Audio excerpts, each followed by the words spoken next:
নমস্কার, শুভঙ্কর কয়াল ইউটিউব চ্যানেলের পক্ষ থেকে আপনাদের প্রত্যেককে জানাই স্বাগত। খুব গুরুত্বপূর্ণ একটা টপিক নিয়ে এই ভিডিও আলোচনা হবে, সেটা হচ্ছে পিএসসি ক্লার্কশিপ সম্পর্কে। তার প্রিভিয়াস ইয়ার কাট অফ নিয়ে যেমন আলোচনা থাকবে, তার সাথে সাথেই পিএসসি ক্লার্কশিপ সম্পর্কে কিছু বাস্তব কথা এই ভিডিওয়ে থাকবে। তো চলুন শুরু করা যাক। প্রথমত, এবারে ক্লার্কশিপে ভ্যাকেন্সি কত থাকতে পারে তার আগে আমরা জানি 2019-এর ক্লার্কশিপে কত ভ্যাকেন্সি ছিল। 2019-এর ক্লার্কশিপে ভ্যাকেন্সি ছিল কিন্তু এই 7,227টি 2019-এর ক্লার্কশিপে ভ্যাকেন্সি ছিল। এবং এবারেও ক্লার্কশিপের ভ্যাকেন্সি কত সে সম্পর্কে বিভিন্ন জায়গা থেকে তথ্য পাওয়া যাচ্ছে, এবং পিএসসির বিভিন্ন ডেপুটেশনে যেটা উঠে এসেছে 7,000-এর আশেপাশে কিন্তু এখনও পর্যন্ত ভ্যাকেন্সি থাকার একটা সম্ভাবনা রয়েছে। তো তাহলে 2019-এ যা ভ্যাকেন্সি ছিল এবারও কিন্তু তার আশেপাশে ভ্যাকেন্সি থাকবে। তাই আমরা 2019-এর সঙ্গে একটা কম্প্রিহেন্সিভলি একটা অ্যানালিসিস করতে পারি কিন্তু এই ভিডিওতে। তো এক এক করে শুরু করি। প্রথমত, আপনারা পিএসসি ক্লার্কশিপ এক্সাম সম্পর্কে আশা করি প্রত্যেকে জানেন। এক্সামের প্যাটার্ন, এক্সামের সিলেবাস, সেগুলো আশা করি আপনাদের প্রত্যেকের নখদর্পণে রয়েছে। খুব সংক্ষেপে একটু বলে দেওয়া, পিএসসি ক্লার্কশিপ এক্সাম 3টে ধাপে সাধারণত হয়ে থাকে। প্রথমত প্রিলিমস, 100 নম্বরের একটা প্রিলিমস থাকে এমসিকিউ পেপারে। সেখানে থাকে 30 নম্বরের ম্যাথ বা অ্যারিথমেটিক, 30 নম্বরের ইংলিশ, আর 30 নম্বরের 30 নম্বরের ম্যাথ অ্যারিথমেটিক, 30 নম্বরের ইংলিশ, এবং 40 নম্বরের থাকে জিকে বা জেনারেল নলেজ থেকে সেখানে কোশ্চেন থাকে। এই প্রিলিমস কোয়ালিফাই করার পরে মেন্স এক্সাম হয় একটা ডেসক্রিপটিভ পেপারে, এবং সেখানেও 100 নম্বরের থাকে। তো 100 নম্বরের মধ্যে ডিভাইড এরকম থাকে, 50 নম্বর বাংলা, 50 নম্বর ইংলিশ লিখতে হয় সেখানে। এবং এই দুটো মিলিয়ে কিন্তু ফাইনাল কাট অফ তৈরি হয়। এবং আলটিমেটলি এরপরে একটা আপনাদের টাইপিং টেস্ট দেখা হয়, যেখানে মিনিটে 20টা করে ওয়ার্ড টাইপ করতে হয় ইংলিশে। সেটা আশা করি আপনারা সবাই জানেন। এই হচ্ছে পিএসসি ক্লার্কশিপের পুরো সিলেকশন প্রসেস। এবার আসা যাক যে এক এক করে শুরু করা যাক প্রত্যেক ধাপে। আমরা মেনলি প্রিলিমস নিয়ে আলোচনা করবো এখন, এরপরে আরও ডিটেলসে আলোচনা থাকবে। প্রিলিমস নিয়ে আলোচনা যদি করি, প্রথমত প্রিলিমসে কাট অফ কেমন গিয়েছিল 2019-এ, সেটা যদি আমরা একটু দেখে নিই। দেখুন, 2019-এর প্রিলিমস আমার যতদূর মনে হচ্ছে 55,000 প্লাস সামথিং জনকে কিন্তু পাস করানো হয়েছিল, একটা হিউজ ক্যান্ডিডেটকে পাস করানো হয়েছিল। টোটাল ভ্যাকান্সি ছিল 7,200 সামথিং। এবার সেই অনুযায়ী 55,000 প্লাস স্টুডেন্টকে কিন্তু পিএসসি ক্লার্কশিপ প্রিলিমস তারাও কোয়ালিফাই করেছিল। এবং সেখানে কাট অফ কত গিয়েছিল? ইউআরের কাট অফ গেছিলো কিন্তু 67, ওবিসি এর কাট অফ গেছিলো 43, ওবিসি বি এর কাট অফ গেছিলো 56.33, এসসির কাট অফ গেছিলো কিন্তু 48.67, এসটির কাট অফ গেছিলো 29.67। ক্লিয়ার? আবারও বলে দিই, ইউআর বা জেনারেল কাস্ট বা আনরিজার্ভ ক্যাটাগরি সেটা হচ্ছে 65, then OBC A 43, OBC B 56.33, SC 48.67 এবং এসটি হচ্ছে 29.67। এটা গেছিলো 2019-এ পিএসসি ক্লার্কশিপের প্রিলিমসের কাট অফ। ক্লিয়ার এ পর্যন্ত? এবার থাম্বনেইলে যেটা আপনারা দেখেছেন, যে জিনিসটা, যে কাট অফ ক্লিয়ার করলেও ফাইনাল সিলেকশন হয়তো অনেক ক্ষেত্রে হয় না, কাট অফের থেকে বেশি পেলেও হয়তো ফাইনাল সিলেকশন হয় না, সেটা আমি প্রিলিমসের ক্ষেত্রে বলতে চেয়েছি। এবার আপনারা একটা জিনিস খুব ভালো করে বুঝতে পারবেন আশা করি। প্রথমত মনে করুন 65, যে ক্যান্ডিডেটটা 65 পেয়েছে। আচ্ছা, এবার আমরা মেনের কাট অফটা দেখে নিই, তাহলে বুঝতে আপনাদের সুবিধা হবে। মেন্সের কাট অফ যেটা ছিল, এই মেন্সের কাট অফটা কিন্তু পিএসসি কোথাও ডিক্লেয়ার করেনি। পিএসসির যে রেজাল্ট বার করেছিল সে সময় কোথাও কোনো উল্লেখ ছিল না যে পিএসসি প্রিলিমসের কাট অফটা উল্লেখ ছিল, কিন্তু মেন্সের কাট অফ কোথাও উল্লেখ ছিল না। এমনকি প্রিলিমস মেন্স মিলিয়ে যে ফাইনাল কাট অফ, সেটার ক্ষেত্রেও কোথাও কোনো উল্লেখ ছিল না। মেন্সের আলাদা করে কাট অফ হয় না, প্রিলিমসের সঙ্গে মেন্সের মার্কস যোগে যে ফাইনাল কাট অফ হয় সেটারও পিএসসি উল্লেখ করেনি। এই যে কাট অফটা আমি বানিয়েছি, এটা হচ্ছে আমি সেই সময় বানিয়েছিলাম, কারণ এই ধরনের এই ভিডিও বহুদিন থেকে আমি বানিয়ে আসছি, যেটা আপনারা জানেন। তো সেই সময় বানিয়েছিলাম, রেজাল্টের সময়। এবং কীভাবে বানিয়েছিলাম, পিএসসি একটা লিস্ট পাবলিশ করে দিয়েছিল, সেখানে প্রত্যেকের ইন্ডিভিজুয়াল স্কোর পাবলিশ করে দিয়েছিল। তো সেই লাস্ট সিলেক্টেড ক্যান্ডিডেট, মনে করুন ইউআরের যে লাস্ট সিলেক্টেড ক্যান্ডিডেট, ওবিসি এর last selected candidate, OBC B, SC, প্রত্যেকটা যে লাস্ট সিলেক্টেড ক্যান্ডিডেট তার মার্কসটাই আমি কাট অফ হিসেবে ধরেছিলাম, এবং এটাই হওয়া উচিত। তো সেখানে ইউআরের ক্ষেত্রে প্রিলিমসে কাট অফ গিয়েছিলো 65, দেন মেন্সে কাট অফ গিয়েছিলো 137, 137। ওবিসি এর ক্ষেত্রে প্রিলিমসে কাট অফ গিয়েছিলো 43, প্রিলিমস মেন্স মিলিয়ে কাট অফ গেছিলো 125। ওবিসি বি এর প্রিলিমসে কাট অফ গেছিলো 56.33, প্রিলিমস মেন্স মিলিয়ে 130 প্লাস, 1-2 নম্বর প্লাস মাইনাস হতে পারে, বা মানে পয়েন্ট সামথিং প্লাস হতে পারে, সেই জন্য প্লাস লিখে রেখেছি। এসসির কাট অফ প্রিলিমসে গেছিলো 48.67 এবং ফাইনাল কাট অফ গেছিলো 125 প্লাস, এবং এসটির কাট অফ 29.67 গেছিলো এবং ফাইনাল কাট অফ গেছিলো 115 প্লাস। তো এবার একটা জিনিস আপনারা খুব ভালো করে খেয়াল করুন। মনে করুন আপনি সেই লাস্ট সিলেক্টেড ক্যান্ডিডেট যিনি 65 পেয়ে প্রিলিমস পাস করেছেন। আপনি যদি ফাইনাল সিলেকশন পেতে চান, তাহলে আপনার মেন্সে অনেকটা বেশি নাম্বার পেয়ে আপনার মার্কসে কিন্তু 137 আনতে হবে। এবার মেন্সের ডেসক্রিপটিভ পেপার 50 নম্বরের বাংলা সেখানে থাকে, 50 নম্বরের ইংলিশ সেখানে থাকে, এবং এখানে কিন্তু 50-60 পাওয়ার মানে 50 নাম্বারটাই কিন্তু অ্যাভারেজ বলা যায়, মানে অ্যাভারেজ বলতে ভালো লিখলে, এবং অনেকে অনেক বেশি পায়, 60 পাওয়া যেতে পারে, অনেকজন 60 পায়, কিন্তু তার বেশিও দু একজন পায়, মানে 80 পর্যন্ত পেয়েছে অনেকে, কিন্তু গড় 50 থেকে 60 মার্কস আপনি ধরতে পারেন। তার বেশি মেন্সে সাধারণত পাওয়া খুব টাফ, খুবই টাফ সেটা।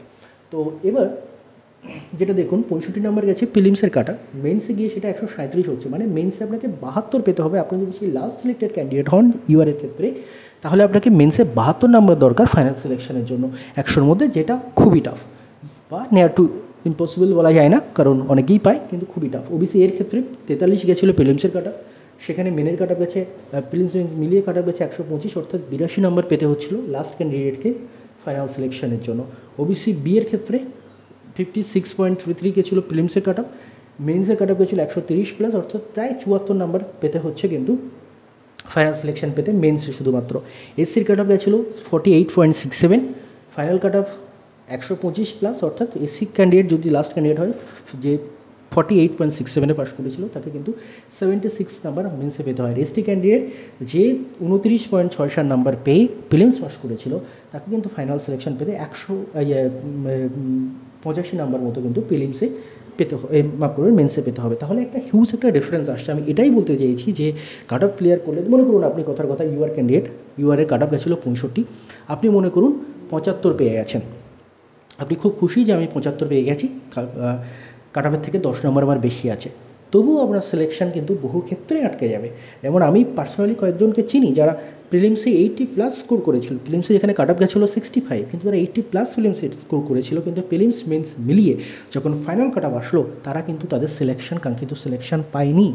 তার মানে একটা জিনিস বুঝতে হবে, প্রিলিমসের মার্কস কিন্তু এইটা যে কাট অফ, এটা কিন্তু মানে জাস্ট কোয়ালিফাইং মার্কস বলা যায়, এটা কিন্তু অরিজিনাল কাট অফ নয় কখনোই।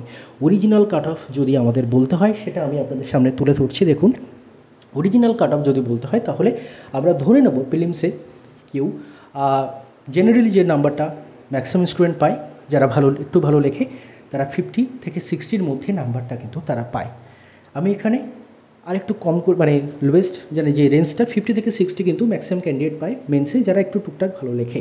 এবার আমি এটা 50 ধরে নিচ্ছি, যদি আমি 50 ধরে নিই তাহলে কি, তাহলে আমার যদি ফাইনাল সিলেকশনের এই কাট অফটা পেতে হয় 2019-এর রেসপেক্টিভে আমি বলছি, তাহলে কিন্তু আমার প্রিলিমসে 87 নাম্বার দরকার ছিল। যদি সেই স্টুডেন্টটি ভালো হয়, যদি মানে মেন্সে তার লেখার হাত আরও ভালো থাকে, যদি সে 60 পায়, তাহলে কিন্তু তার 77 কাট অফ মানে পাওয়ার দরকার ছিল প্রিলিমসে। অর্থাৎ কাট অফটা যে এই যে 65, এই 65 নাম্বার পেয়ে কিন্তু আপনি সিলেকশনের আশা যদি করেন, তাহলে একটা মানে প্রথমত বেশিরভাগ জন যারা এই 65-র আশেপাশে নাম্বার পেয়েছিল তারা সিলেকশন পাননি, অল্প দু একজন পেয়ে থাকতে পারেন, এবং একটা বিস্তর নাম্বার ফারাক চলে আসে প্রিলিমস মেন্সে, এবং একটা বিস্তর মার্কস তুলতে হয় কিন্তু মেন্সের ক্ষেত্রে। আমি যেটা বলতে চাইছি যে ইউআরের কাট অফ, আমি এপাশে আসলে হয়তো আপনারা ভালো দেখতে পাবেন, ইউআরের কাট অফ যেটা ছিল প্রিলিমসে 65, মেন্সে প্রিলিমসে মিলিয়ে 137, তার মানে 72 নম্বরের ডিফারেন্স আসছিল প্রিলিমসের সঙ্গে মেন্সের। তার মানে কি, তার যদি সে প্রিলিমসে একজন অ্যাভারেজ মানে মোটামুটি ভালো লেখে 50 থেকে 60 পায়, যদি সে 50 পাওয়ার যোগ্য স্টুডেন্ট হয় মেন্সে, তাহলে কিন্তু তার প্রিলিমসে 87 মার্কস পেতে হচ্ছিল। যদি সে 60 পাওয়ার যোগ্য হয় মেন্সে, তাহলে তার কিন্তু 77 নাম্বার পেতে হচ্ছিল। অর্থাৎ অরিজিনাল কাট অফ এটা কখনোই ভাববেন না, অরিজিনাল প্রিলিমস কাট অফ হওয়া উচিত কিন্তু এটা, যদি মানে গড় একটা নাম্বার ধরে নিই যে 50-এর মধ্যে সে 100-র মধ্যে সে 50 পাচ্ছে মেন্সে, তাহলে অরিজিনাল কাট অফ যেটা হওয়ার দাঁড়ানোর কথা সেটা হচ্ছে ইউআরে 65 নয়, ইউআরের অরিজিনাল কাট অফ হওয়া উচিত 87। যদি মনে করেন যে আপনি 60 পাবেন মেন্সে, তাহলে কিন্তু এটার অরিজিনাল কাট অফ হওয়া উচিত 77। আমি 50 ধরেই বলছি, অরিজিনাল কাট অফ হওয়া উচিত ইউআরের ক্ষেত্রে 87, ওবিসি এর ক্ষেত্রে 75, ওবিসি বি এর ক্ষেত্রে 80, এসসির ক্ষেত্রে 75, এসটির ক্ষেত্রে 65। অর্থাৎ এই যে 65 ইউআরের কাট অফ ছিল, আর মানে পিএসসি ডিক্লেয়ার কাট অফ যেটা ছিল, এবং এসটির কাট অফ ছিল 29, সেটা কিন্তু বলা যায় যে এই কাট অফটা এসটির ছিল, সিলেকশন যারা পেয়েছে জেনারেলি তাদের ক্ষেত্রে এসটির এই 65 কাট অফটা ছিল, ইউআরের এই 65টা ছিল না। ইউআরের অরিজিনাল কাট অফ যদি বলতে হয় সেটা কিন্তু 87-এর কাছাকাছি ছিল। আশা করি যেটা বলার চেষ্টা করছি বুঝতে পারছেন। প্রিলিমসে একটা বিস্তর মার্কস আপনাকে তুলে রাখতে হবে, নইলে কিন্তু ফাইনাল সিলেকশন আপনার আটকে যাবে। আপনি কাট অফের থেকে মানে প্রিলিমসে যে কাট অফ আসবে সেই কাট অফের থেকে 10-15 নাম্বার বেশি পাওয়ার পরেও কিন্তু আপনার ফাইনাল সিলেকশন নাও হতে পারে, শুধুমাত্র কিন্তু এই জিনিসটার উপর ভিত্তি করে। অর্থাৎ কাট অফ আপনার মানে যদি আপনারা কাট অফ টার্গেট করেন, প্রিভিয়াস ইয়ার কাট অফ দেখেন, এই কাট অফটা দেখার কোনো রকম কোনো দরকার নেই। এটার থেকে মানে জেনুইন যে কাট অফটা দেখা দরকার সেটা এখানে আপনি 87 জায়গায়, আমি এখানে যদি আপনাদের জন্য একটু লিখে দিই, যদি আপনি প্রিলিমসে 60 পাওয়ার যোগ্য হতে পারেন তাহলে আমি 10 নম্বর করে মাইনাস করে লিখে দিচ্ছি 65, 70, 65 আর 55। অর্থাৎ আপনার ক্যালিবারের ওপর ডিপেন্ড করছে আপনি মেন্সে কতটা ভালো লিখতে পারেন। আপনি যদি মেন্সে খুব ভালো লিখতে পারেন তাহলে আপনার ক্ষেত্রে অরিজিনাল কাট অফ হওয়ার কথা ছিল 77, আপনি ইউআরের ক্ষেত্রে, ওবিসি এর ক্ষেত্রে 65, ওবিসি বি এর ক্ষেত্রে 70, ও এসসির ক্ষেত্রে 65 এবং এসটির ক্ষেত্রে 58। আর আপনি যদি একটু অতটা ভালো নাও লিখতে পারেন, 50 পাওয়ার মতো লিখতে পারেন, অর্থাৎ গড় নাম্বার যেটা আমি দেখেছি বহুজনের 50 থেকে 60-এর মধ্যেই থাকে। কিছু কিছু জন আশ্চর্যজনকভাবে 80ও পেয়েছে, সেটা কিন্তু এক্সেপশন, বাট অরিজিনালি 50 থেকে 60-এর মধ্যে থাকে। তো আপনার লেখার হাত যদি ভালো থাকে তাহলে আপনার প্রিলিমসের আপনার অরিজিনাল কাট অফ হওয়ার কথা ছিল 2019-এ 77, ইউআরে ওবিসি এতে 65, ওবিসি বিতে 70, ওবিসি এসসিতে 65 এবং এসটিতে কিন্তু হওয়ার কথা ছিল 55। আশা করছি বোঝাতে পারলাম। এবার আসা যাক তাহলে এই যে কাট অফটা, বা যদি আপনার লেখার হাত একটু খারাপ থাকে তাহলে কিন্তু এইটা তখন আপনার কাট অফ ধরে চলতে হবে। আপনার প্রিলিমসে 87 নাম্বার রাখতে হবে, ওবিসি ইউআরের ক্ষেত্রে, ওবিসি এর ক্ষেত্রে 75, ওবিসি বির ক্ষেত্রে 80, এসসির ক্ষেত্রে 75, এসটির ক্ষেত্রে 65। তো এটাই আমি বলতে চাইছি যে এটা হচ্ছে PSC declare cut off, but তার মধ্যে ভেক আকারে যেটা ছিল সেটা হচ্ছে রিয়েল কাট অফ, কিন্তু এটা যেটা সিলেকশনের জন্য কিন্তু আপনার প্রিলিমসে তুলে রাখতেই হবে। এবার আসা যাক এই মার্কসটা কীভাবে তোলা সম্ভব। আমি আপনাদের বলেছি 3টে সাবজেক্ট থাকে প্রিলিমসে। আমি যদি এখানে একটু লেখার চেষ্টা করি, আমাকে টার্ন করতে হবে একটু, সরি ফর দ্যাট। যদি আমরা একটু দেখার চেষ্টা করি, ইংলিশ থাকে, ইংলিশ থেকে কোশ্চেন থাকে, জিকে থেকে কোশ্চেন থাকে, আর থাকে আমাদের ম্যাথ, অ্যারিথমেটিক, মেনলি অ্যারিথমেটিক থেকে কোশ্চেন থাকে। তো ইংলিশ থেকে কটা কোশ্চেন থাকছে, ইংলিশ থেকে কত মার্কসের প্রিলিমসে কোশ্চেন থাকছে, ইংলিশ থেকে প্রিলিমসে কোশ্চেন থাকছে কিন্তু 30 নম্বরের, জিকে থেকে থাকছে কিন্তু 40 নম্বরের, ম্যাথ থেকে কোশ্চেন থাকছে কিন্তু 30 নম্বরের, রাইট। এবার আমার আপনাদের প্রত্যেকের টার্গেট হওয়া উচিত কিন্তু 90। যদি আপনি ফাইনাল সিলেকশনের জন্য অ্যাসিওর হতে চান যে আপনি মেন্সে একটা অ্যাভারেজ মার্কস পাওয়ার পরেও আপনি ফাইনাল সিলেকশন পেয়ে যাবেন, তাহলে কিন্তু আপনার 90 টার্গেট থাকা উচিত। এবং এই 90 আপনি কীভাবে মিট করবেন, 90 ক্ষেত্রে মিট করতে গেলে এই যে ম্যাথ পোর্শনটা 30, এই ম্যাথ পোর্শনটা ম্যাক্সিমাম আপনাকে কিন্তু 30-র মধ্যে 30 তোলার চেষ্টা করতে হবে। আমি ধরে নিলাম এখানে আপনাকে 28, দুটো আপনার ভুল হতে পারে, দুটো ম্যাথ আবার টাফ আসতে পারে, আপনাকে কিন্তু 28 এখানে কিন্তু টার্গেট করতেই হবে, যেন তেন প্রকারেণ। ইংলিশে অনেকের ক্ষেত্রে ইংলিশে সমস্যা, অনেকের ক্ষেত্রে ম্যাথের সমস্যা, তো আপনারা সেই অনুযায়ী যেটা আপনার স্ট্রং দিক সেটাতে আরও বেশি মার্কস তুলবেন, যেটা উইক দিক সেটাকে আরও স্ট্রং করার চেষ্টা করবেন। আমি ইংলিশের ক্ষেত্রেও ধরে নিলাম যেখানে আপনি 3টে ভুল করতে পারেন, এখানে আপনি করতে পারেন, এখানে আপনি 27 মানে 30টার মধ্যে আপনি 27টা ঠিক করতে পারেন। আর এই যে জিকে জেনারেলি একটু বেশি কোনো কোনো ক্ষেত্রে ভুল হয়ে যায়, তো এখানে আপনি কিন্তু 40-এর মধ্যে 35 টার্গেট করতে পারেন।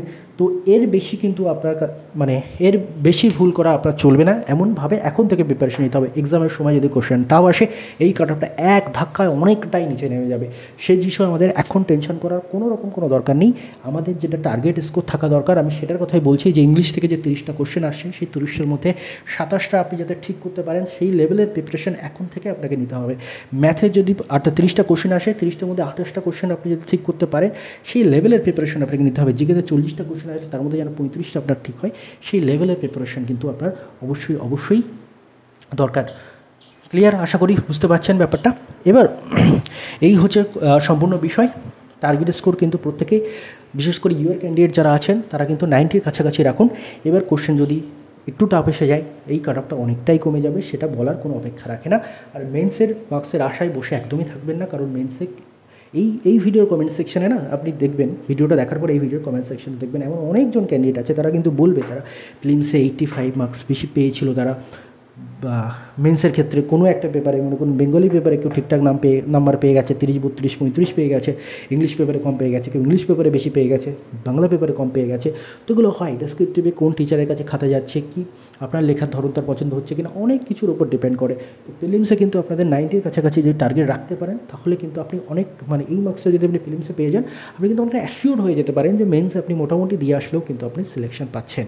আর যদি এই কাট অফটা টার্গেট করে আপনি চলেন, যেটা অরিজিনাল কাট অফ আর কি, মানে পিএসসির দেওয়া কাট অফ প্রিলিমসে, এই কাট অফটা যদি আপনি টার্গেট করে চলেন তাহলে কিন্তু খুবই বিপদ রয়েছে যদি কোশ্চেন লেভেল ওই রকম থাকে। যদি কোশ্চেনের লেভেল টাফ হয় কাট অফটা অনেকটাই নেমে যাবে, বারবার বলেছি। আশা করছি যে বিষয়টি নিয়ে আলোচনা হচ্ছিল পিএসসি ক্লার্কশিপের বাস্তবতাটা আপনাদের বোঝাতে পারলাম। আশা করছি এই ভিডিও থেকে আপনাদের কিছু না হলেও একটু হলেও উপকার হয়েছে। ধন্যবাদ আপনাদের সবাইকে।